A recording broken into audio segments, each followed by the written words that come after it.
वामसिक संगठन के बढ़ते हुए कारवा को बिना अनुशासन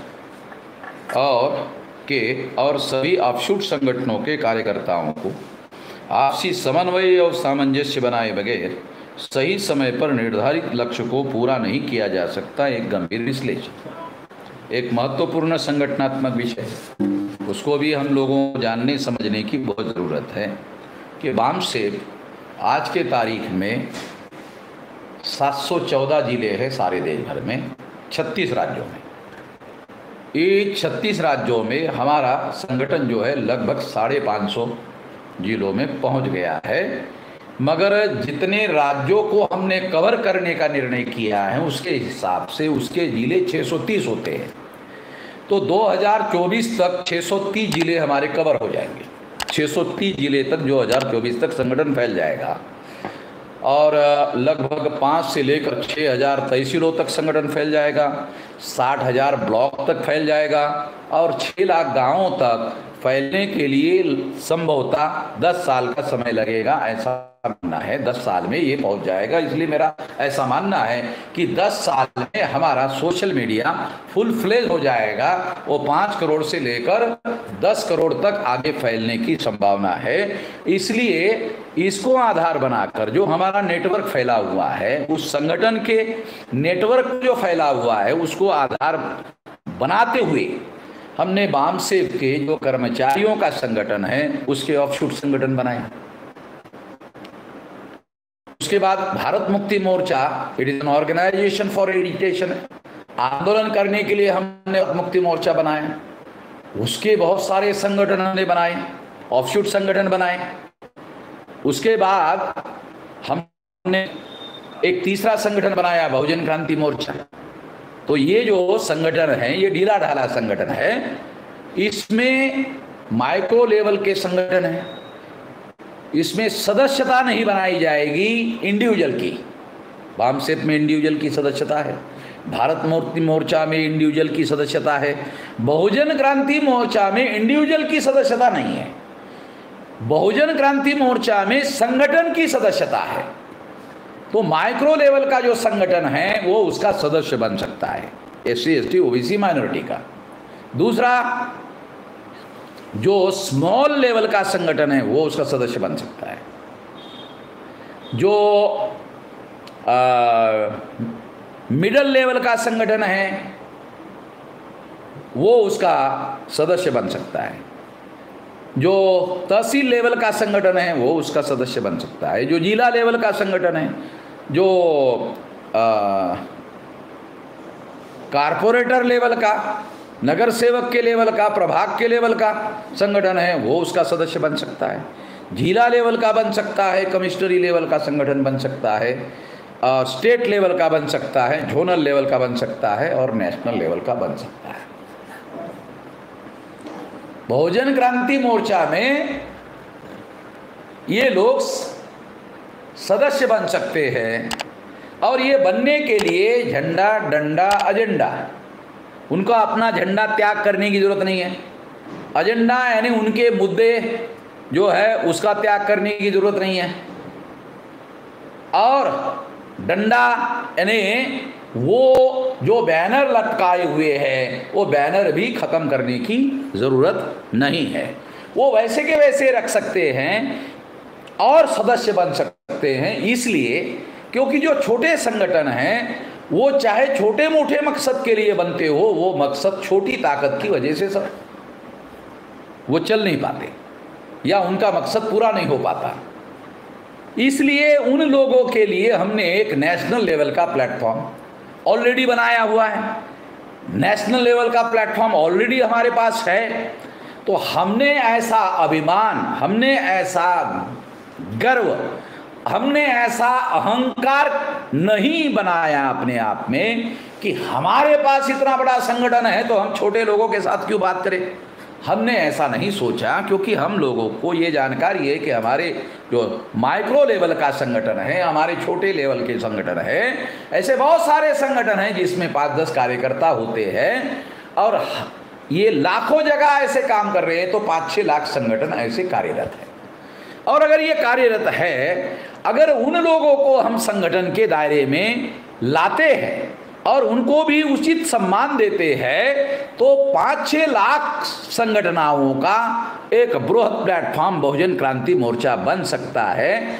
और इससे क्या होगा? इससे वामसेव के बहुत सारे ऑफशूट संगठन, भारत मुक्ति मोर्चा के आंदोलन करने वाले नॉन एम्प्लॉइज के बहुत सारे संगठन, बहुजन क्रांति मोर्चा के बहुत सारे संगठन, जो माइक्रो लेवल के संगठन हैं उनकी ताकत के अनुसार उनको स्थान दिया जाएगा, जो स्मॉल लेवल के लोग हैं उनको उसके योग्यता के अनुसार स्थान दिया जाएगा, जो ब्लॉक लेवल के हैं, कारपोरेट लेवल के हैं उसके हिसाब से उनको स्थान दिया जाएगा, और जो तहसील लेवल के हैं उनको तहसील में, जो ब्लॉक लेवल के हैं ब्लॉक में, और जो जिले लेवल के हैं जिले में, कमिश्नरी लेवल के तो कमिश्नरी में, स्टेट लेवल के तो स्टेट लेवल में, और सेंट्रल लेवल के है तो सेंट्रल लेवल के अंदर उनको स्थान दिया जाएगा। इस तरह की रणनीति हमने बनाई है और इसमें हजारों हजार संगठन के कार्यकर्ता सहभागी हो रहे हैं। पिछले भारत बंद के दौरान जो 29 जनवरी 2020 को हमने इस कार्यक्रम को चलाया तो देश में लाखों संगठनों ने इसमें साथ सहयोग दिया और ऐसा कोऑपरेशन हम लोगों ने उनके साथ बना के रखा हुआ है और ये लगातार जारी है। मगर इसने एक नया संकट खड़ा किया है। इतने सारे संगठन, तो उनके साथ आपस में कोऑपरेशन करना एक मुश्किल काम हो गया है, आपस में कोऑर्डिनेशन करना मुश्किल काम हो गया है, क्योंकि जो बुद्धि, पैसा, हुनर, समय, श्रम एक आदमी के पास होते हैं, वो आदमी जब संगठन में आता है तो ये रिसोर्सेज बहुत संख्या में बढ़ जाते हैं। अगर वो लाखों लोग होते हैं, जैसे 5 लाख लोग इधर सदस्य हो गए हैं, 5 लाख लोगों के जो बुद्धि, पैसा, हुनर, समय, श्रम बहुत ज़्यादा होते हैं और वो बहुत ज़्यादा रिसोर्सेस अलग अलग तरीके से काम करें तो कंसंट्रेशन नहीं होगा। कंसंट्रेशन नहीं होगा, एकाग्रता नहीं होगी, वो रिसोर्सेस इंटीग्रेट नहीं होंगे तो लक्ष्य पर हमला करना संभव नहीं होगा, लक्ष्य को हासिल करना संभव नहीं होगा, लक्ष्य को पूरा करना संभव नहीं होगा। इसलिए ये सारे साधनों संसाधनों में, सारे संगठनों के अंदर सहकार्य डेवलप करना पड़ेगा, समन्वय डेवलप करना पड़ेगा और इसके लिए संगठन के अंदर मैन पावर की व्यवस्था करनी होगी। विदाउट मैन पावर सहकार्य एक काम है, बड़ा काम है, वो जिम्मेदारी जब तक दी नहीं जाती तब तक वो काम कैसे पूरा होगा।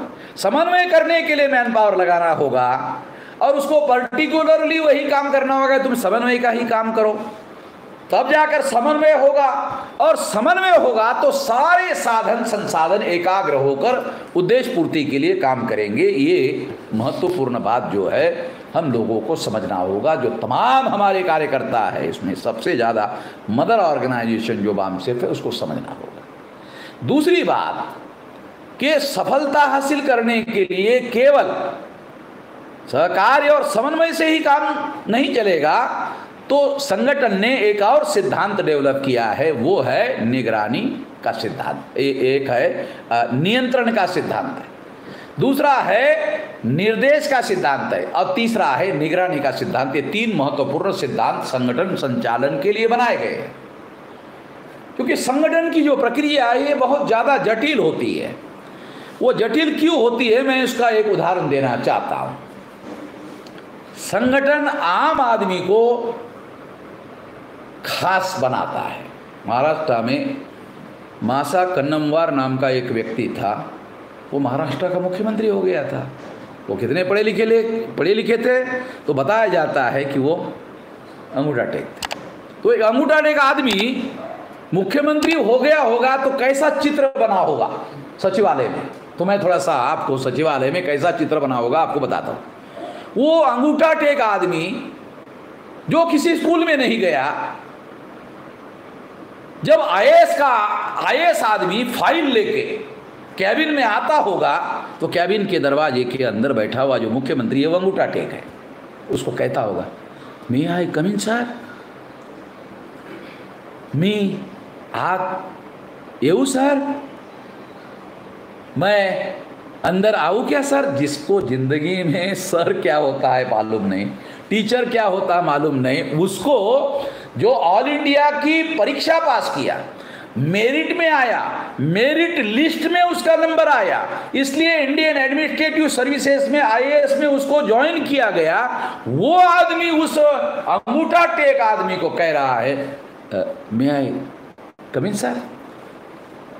तो एक अंगूठा टेक आदमी को असाधारण बनने का जो मौका मिला वो संगठन ने दिया। तो जो संगठन साधारण आदमी को इतने असाधारण स्थान तक पहुंचा सकता है, वो संगठन साधारण नहीं है। वो संगठन साधारण होता तो साधारण आदमी को असाधारण दर्जे तक नहीं पहुंचा पाता। संगठन बहुत जटिल होता है। काजीराम जी ने बामसेप पर जब किताब लिखी तो उसके प्रीफेस में लिखा कि ऑर्गेनाइजेशन को समझना एक बहुत जटिल बात है, इसलिए इस जटिलता को समझने के लिए कार्यकर्ताओं को विशेष प्रयास करना होगा। तो मुझे जब मैंने पढ़ा पहली बार तो मुझे वो बात समझ में ही नहीं आई, ये जटिल कैसे होता है। मगर मैं जब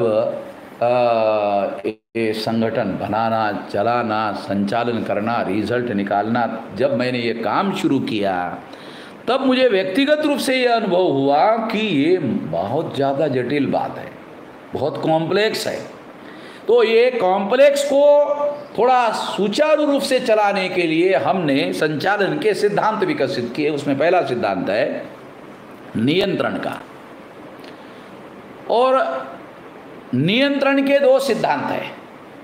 नियंत्रण का भी एक सिद्धांत नहीं है, नियंत्रण के भी दो सिद्धांत हैं। पहला सिद्धांत है सेल्फ कंट्रोल, यानी खुद ही कार्यकर्ता अपने आप पर कंट्रोल रखे, अपने आप कंट्रोल रखे। तो ये कैसे होगा? तो ये ट्रेनिंग के द्वारा होगा। एक ट्रेनिंग फॉर्मल ट्रेनिंग है जिसमें 1 दिन का ट्रेनिंग, 2 दिन का ट्रेनिंग, 3 दिन का ट्रेनिंग, 5 दिन का ट्रेनिंग, फॉर्मल ट्रेनिंग करना होगा। दूसरा, जो सीनियर लोग हैं जिन्होंने ट्रेनिंग लिया, जिन्होंने 10 साल, 15 साल, 20 साल, 25 साल, 30 साल काम किया, 40 साल काम किया, उनके पास तजुर्बा है। तो जो जूनियर लोग हैं उनको उससे सीखना होगा, उनको सवाल पूछकर सीखना होगा, उनसे जानकारी लेकर सीखना होगा, बहुत सारी बातें उनसे सीखना होगा, जो डिफ़िकल्टी आती है उनसे पूछना होगा। एक इनफॉर्मल तरीका है, एक फॉर्मल तरीका है सीखने का, दूसरा इनफॉर्मल तरीका है। दूसरा है जो बहुत ज़्यादा सीनियर लोग हैं उनसे नज़दीक में रहकर सीखने का मामला है। तो ये जटिलता तब समझ में आती है जब सीनियर मोस्ट लोग जो है वो उसको समझाकर जटिल परिस्थिति से कैसे बाहर निकालना है उनकी बारीकियां समझाते हैं, तब जाकर के बातें समझ में आती है। और ये जानकारी जब वो ग्रहण करता है और ग्रहण की भी जानकारी को अपने जीवन में अमल में लाता है, तो अमल में लाने के बाद सेल्फ कंट्रोल का प्रिंसिपल प्रभावी हो जाता है। एक तो ये बात है। अगर ऑर्गेनाइजेशन की जो कार्य प्रणाली निर्धारित हुई है उसके दायरे में रहकर अगर वो काम नहीं करता है तो फिर ऑर्गेनाइजेशनल कंट्रोल का मामला इम्पोज किया जाता है। जब आदमी सेल्फ कंट्रोल नहीं है तो ऑर्गेनाइजेशन को अपनी जो अथॉरिटी है उस अथॉरिटी को एक्सरसाइज करना पड़ता है। एक्सरसाइज का पहला सिद्धांत है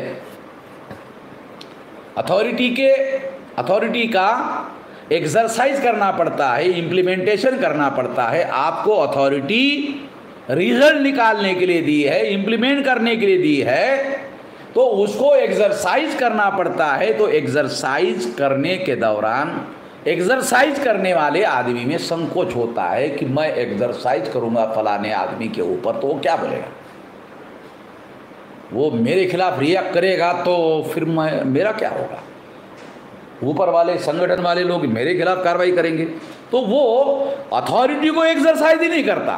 तो ये ध्यान रखना होगा, अथॉरिटी एग्जीबिशन के लिए नहीं दी गई है। अथॉरिटी मस्ट एक्सरसाइज, अथॉरिटी आपको रिजल्ट निकालने के लिए दी है, और एक्सरसाइज किए बगैर तो रिजल्ट नहीं निकाला जा सकता। अगर आपको कंट्रोल करना है, जो कंट्रोल नहीं हो रहा है, तो आपको अथॉरिटी एक्सरसाइज करना होगा। वो सामने वाला आदमी प्रतिक्रिया जरूर करेगा, तो संगठन ने जब आपको अथॉरिटी दी तो संगठन आपके बैकिंग में है, आपको चिंता करने की जरूरत नहीं है, मगर आपको संगठन के सिद्धांतों के अनुसार आपको एक्सरसाइज करना है, ये ध्यान रखना होगा। उसके प्रति किसी प्रकार की पूर्वाग्रह को अपने पास रखे बगैर ये काम करना होगा, ये ध्यान रखना होगा। अगर इस तरह से आप करते हो और करने के बाद जो अनकंट्रोल आदमी है अगर वो मान जाता है तो उसको सुधारने के लिए 3 बार अवसर दिया जा सकता है। पहली बार, दूसरी बार, तीसरी बार। 3 बार करने के बाद भी अगर वो सुधारता नहीं है, अगर वो कुत्ते के पूंछ की तरह है, अगर कुत्ते के पूंछ को पुंगली में दाड़ दिया जाए तो पुंगली टेढ़ी हो जाती है और पूंछ सीधी अगर नहीं होती, अगर उस तरीके से अगर वो आदमी है तो फिर संगठन को दुखी होकर अपने छाती पर पत्थर रखकर उस पर कार्रवाई करनी पड़ती है। तो ये कार्रवाई जो है ये ऑर्गेनाइजेशनल कंट्रोल है, कार्यकर्ताओं को सब मालूम होना चाहिए, इसलिए बता रहा हूँ। तो ये एक बात है, कंट्रोल, नियंत्रण का सिद्धांत है। दूसरा सिद्धांत है वो है निर्देश का। निर्देश का क्या मतलब है कि जो जटिल परिस्थिति फील्ड में है उन सारी बातों को ध्यान में रखते हुए संगठन में अमल करने के लिए संगठन के सचिवालय के द्वारा अगर क्षेत्र में कोई निर्देश दिया गया है तो निर्देश पर अमल होना चाहिए। अगर स्टेट लेवल का पदाधिकारी है, सेंट्रल लेवल का पदाधिकारी है, कमिश्नरी लेवल का है, जिले लेवल का पदाधिकारी है, अगर उसके बारे में कोई निर्देश दिया गया है, उसको निर्देश दिया गया है तो उसको फॉलो करना होगा। अगर वो फॉलो नहीं करेगा तो संगठन फिर अपनी कार्रवाई करेगा, ये ध्यान रखना होगा निर्देश के बारे में। फिर कार्रवाई करने के अलावा कोई विकल्प नहीं रहेगा। तो संगठन के पास निर्देश देने की अथॉरिटी है। इस संबंध में एक महत्वपूर्ण सिद्धांत हम लोगों ने डेवलप किया अनुभव के आधार पर, वो सिद्धांत है कार्य निष्पादन। उद्देश्य निर्धारित है, उद्देश्य निर्धारित है, केवल उद्देश्य पूर्ति के लिए कार्य निष्पादित करना है। इसके बारे में विवाद करने की कोई गुंजाइश नहीं है, विवाद करने की कोई आवश्यकता नहीं है, ये डिसाइडेड है, ये प्री डिसाइडेड। जब उद्देश्य डिसाइड है तो उद्देश्य पूरे करने का तरीका भी डिसाइडेड है, इसमें किंतु परंतु करने का कोई मतलब नहीं है। तो ये दूसरा सिद्धांत, निर्देश का सिद्धांत डेवलप किया गया है, उसके दायरे में रहकर कार्य करना जरूरी है। तीसरा सिद्धांत है निगरानी। निगरानी का क्या मतलब है? जो निर्धारित किया है कि ये काम करना है, इस काम को इस तरीके से करना है, फलाने आदमी को करना है, फलाने आदमी को इम्प्लीमेंट करने के लिए ये फला जिम्मेदारी दी गई है, आपकी ये जिम्मेदारी, आपकी ये जिम्मेदारी, हर एक की अपनी अपनी जिम्मेदारी है। ये जब निर्धारित किया है, कार्य करना है, कैसे करना है, किसको करना है, कैसे करेगा, कब करेगा, क्या टाइम होगा, ये जो निर्धारित है, ये निर्धारित जो तरीका है उसी तरीके से कार्य करने के लिए क्षेत्र में वो सारा का सारा मामला पहुंचाया जाएगा, निर्देश पहुंचाया जाएगा, लिखित स्वरूप में पहुंचाया जाएगा। अगर उसी तरीके से काम नहीं किया या नहीं किया, निगरानी में ध्यान में आएगा, तहसील लेवल के कार्यकर्ता को ध्यान में आएगा, जिले लेवल के कार्यकर्ता को ध्यान में आएगा, कमिश्नरी लेवल के, स्टेट लेवल के, सेंट्रल लेवल के आदमी के ध्यान में आएगा। जैसे ही ध्यान में आएगा वो सचिवालय के पास आएगा। इसलिए एक और सिद्धांत विकसित किया गया है, विवाद का निर्णय करने का, विवाद पर निर्णय करने का अधिकार जनरल बॉडी ने राष्ट्रीय अध्यक्ष को दिया है। इसलिए विवाद का विषय किसी मीटिंग में चर्चा के लिए नहीं लेने का, क्योंकि जैसे ही विवाद का विषय चर्चा में लिया गया तो वहाँ झगड़ा हो जाएगा और संगठन टूट-फूट हो जाएगा, हम इसी में उलझे रहेंगे। तो इसलिए विवाद का मामला राष्ट्रीय अध्यक्ष देखेंगे, विवाद का मामला तहसील में, डिस्ट्रिक्ट में, स्टेट में चर्चा का विषय नहीं, वो उनके पास आएगा और वो फैसला करेंगे, छानबीन करके दोनों पार्टियों की बातों को सुनकर फैसला करेंगे, केवल एक की फैसला सुनकर नहीं, जो सही है, ऑब्जेक्टिवली जो सही है वो फैसला किया जाएगा। तो इस तरह से जो निगरानी का सिद्धांत है ये बनाया गया है। तो पहला है नियंत्रण, निर्देशन और निगरानी, ये तीन बातें, तीन सिद्धांत है। अब ये तीनों के दायरे में रहकर कार्य करना, ये चौथा सिद्धांत है। तीनों के दायरे में रहकर कार्य करना ही अनुशासन है। तुम्हारा समझ रहे हो ना? तीनों के दायरे में रहकर ही कार्य करना अनुशासन है, अनुशासन का सिद्धांत। एक ऑब्जेक्टिव का सिद्धांत डेवलप किया गया है, एक कार्य निष्पादन का सिद्धांत डेवलप किया, ये सिद्धांत है। और ये सारे प्रक्रिया के तहत कार्य करने का जो काम है वो का उससे बनी कार्य प्रणाली, उस कार्य प्रणाली के दायरे में रहकर कार्य करना ही अनुशासन है। जो करेगा वो अनुशासित कार्य कर रहा है, जो नहीं करेगा वो अनुशासन का उल्लंघन कर रहा है, ये माना जाएगा। इस तरीके से कार्य करने की ज़रूरत है। और अगर हम ऐसा करते हैं, प्रत्येक कार्यकर्ता अगर ऐसा काम करता है तो क्या होगा? हमारा लक्ष्य समय पर पूरा होगा। हमारा टाइम बाउंड प्रोग्राम है, हमारा कालबद्ध कार्यक्रम है। ये कालबद्ध कार्यक्रम हमारा उद्देश्य पूरा करने के लिए सफल हो जाएगा। आरएसएस 1925 को बनी और 1999 को उनकी केंद्र में अपने बूथों पर सरकार नहीं बनी, 1914 को अपने बूते पर सरकार बनी। तो इसका मतलब ये है कि उनको लगभग 75 और 14, 75 और 10, 85 और 4, लगभग 89 साल लग गए केंद्र में अपने बलबूते सरकार बनाने के लिए, नियंत्रण करने के लिए। इतनी बड़ी ताकत उनके पास होने के बावजूद भी इतना समय लग गया।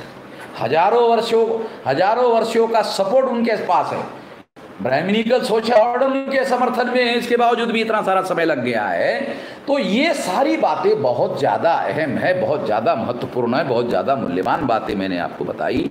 ये बात समझना बहुत ज़्यादा ज़रूरी है। एक और बात कहकर और इस बात को समाप्त कर देता, ये है, एक है नेतृत्व का सिद्धांत।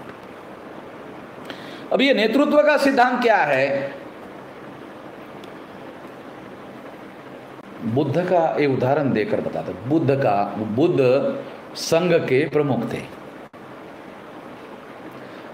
बुद्ध के 2,500-3 हजार साल पहले की बात, इतना विशाल संगठन दुनिया में आज भी नहीं बना। कई कई लाख उनके सदस्य हुआ करते थे। 60,000 तो अशोका ने संगीति से ब्राह्मण बदमाश भिक्षुओं को निकाल कर दिया था। अब 60,000 भिक्षुओं को निकालना है तो उससे 5-10 गुना ज़्यादा होंगे, तब तो उन्होंने 60,000 को निकालने का फैसला किया। नहीं तो अगर इनके समर्थन में 10-20 हजार लोग रहे होंगे तो 60,000 को कैसे निकालेंगे? वो 60,000 ही इकट्ठा होकर उनको निकाल सकते हैं। एक गांव में ऐसे हुआ, एक आदमी दारू पीने वाला था, उसको पता चला मैं अकेला ही हूँ। लोगों ने उस पर इकट्ठा होकर पाबंदी लगाई कि तुम दारू छोड़ दो। तो मानना पड़ा बहुसंख्यक लोगों को। उसने धीरे धीरे गुपचुप तरीके से एक आदमी को तो बहुसंख्यक लोगों को दारू पीना सिखाया और गांव के बहुसंख्यक लोग दारू पीने वाले हो गए। और जब उसको मालूम हो गया कि अभी बहुसंख्यक लोग मेरे समर्थन में हैं, उसने मीटिंग बुलाई कि तो दारू नहीं पिएगा, उसको गांव में रहने नहीं दिया जाएगा।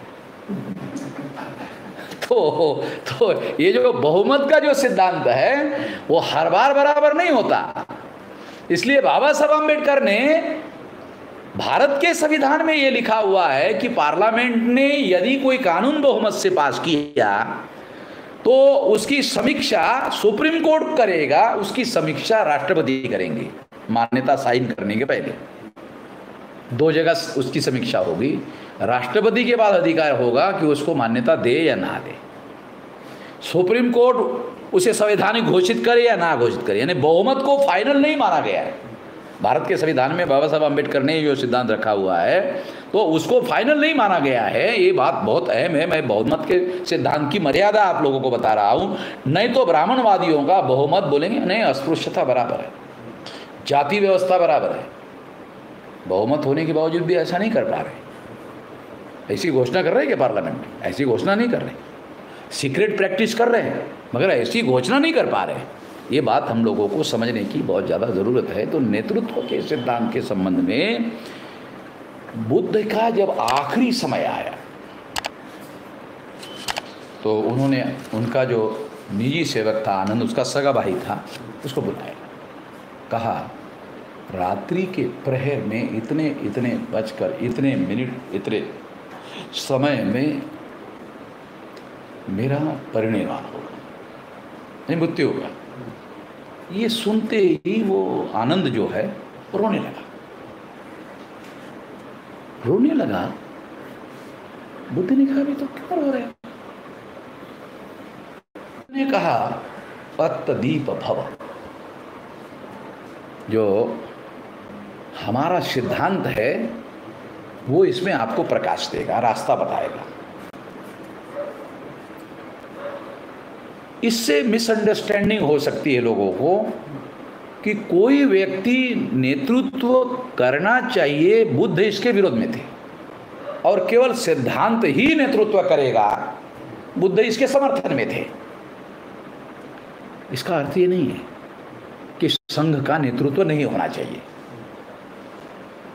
उन्होंने कहा कि ये अत्तदीप भव, यानी तुमको ये रास्ता दिखाएगा, हमारा जो सिद्धांत है वो रास्ता दिखाएगा। इसका नेतृत्व कौन हो, सिद्धांत आपको रास्ता दिखाएगा।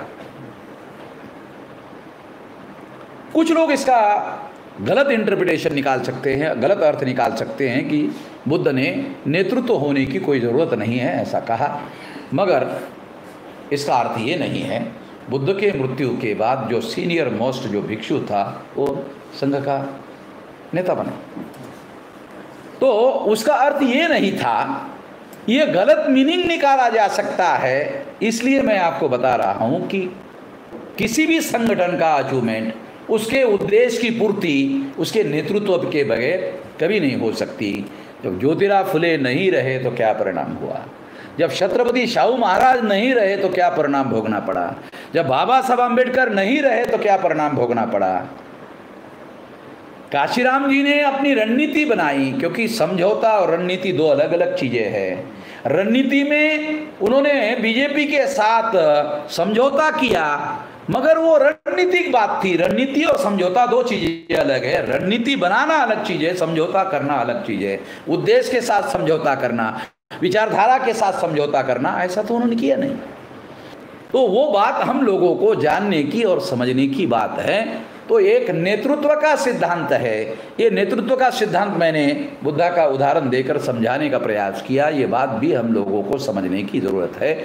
ये सारे प्रक्रिया के तहत कार्य करना ही अनुशासन है। और अनुशासन में रहकर जब कोई आदमी काम करता है तो 1 + 1 11 होते हैं। गणित में 2 होते हैं, गणित में 2 होते हैं। संगठन में अनुशासन पालन करने से 1 + 1 11 होते हैं। 11 की ताकत बहुत ज़्यादा होती है और 2 की ताकत कम होती है। तो 1 + 1 गणित में 2 ही होते हैं। मगर ऑर्गेनाइजेशन में जब आप अनुशासन करते हो, कोऑर्डिनेशन करते हो, कोऑपरेशन करते हो, निगरानी, नियंत्रण और निर्देशन में काम करते हो तो 1 + 1 11 होते हैं और बहुत ज़्यादा बड़ी ताकत होती है। ये बात हम लोगों को समझने की ज़रूरत है। ये सारी बातों को ध्यान में रखते हुए अगर हम इन सिद्धांतों को, एक कार्य प्रणाली कोई सामान्य मुद्दा नहीं है, ये एक सिद्धांत है और उन सिद्धांतों के दायरे में रहकर अगर हम सब काम करते हैं तो हम अपने समय पर अपना लक्ष्य, अपना उद्देश्य हासिल करने में कामयाब हो सकते हैं। मैं बहुत बार ऐसे कहता हूँ कि हमारे पास समय, हमारा उद्देश्य और समय के बीच में, ये उद्देश्य और हम जो काम कर रहे हैं इसके बीच में किसी प्रकार की कोई रुकावट नहीं है। उसमें केवल समय का अंतराल है। हम जो कर रहे हैं और हमारा जो उद्देश्य है, इसके बीच में केवल समय का अंतराल है और किसी प्रकार की कोई अवरोध नहीं है। अगर इस तरीके से हम काम करें तो ये सारा अवरोध हम पार करके हमारा लक्ष्य हासिल कर सकते हैं, पूरा कर सकते हैं। ये बात ध्यान में रखकर अगर कार्यकर्ता काम करे तो मैं यकीन के साथ कहता हूँ, आने वाले 10 साल में इस देश में हमारी ताकत जो आज है ये मिनिमम 10 गुना और मैक्सिमम 100 गुना ज़्यादा बड़ी होगी। अगर मिनिमम 10 गुना ज़्यादा होती है तो आप अंदाज करो कितनी बड़ी ताकत होगी, और अगर 100 गुना बढ़ गई तो हम लोग 10 साल में इस देश में आज़ादी हासिल करने के लायक हो जाएंगे। ऐसा मेरा यकीन है और विश्वास है। आप लोगों ने मेरी बात ध्यान से सुनी, इसके लिए आभार, धन्यवाद। For more updates, subscribe to our channel, click the show links and enjoy watching the videos.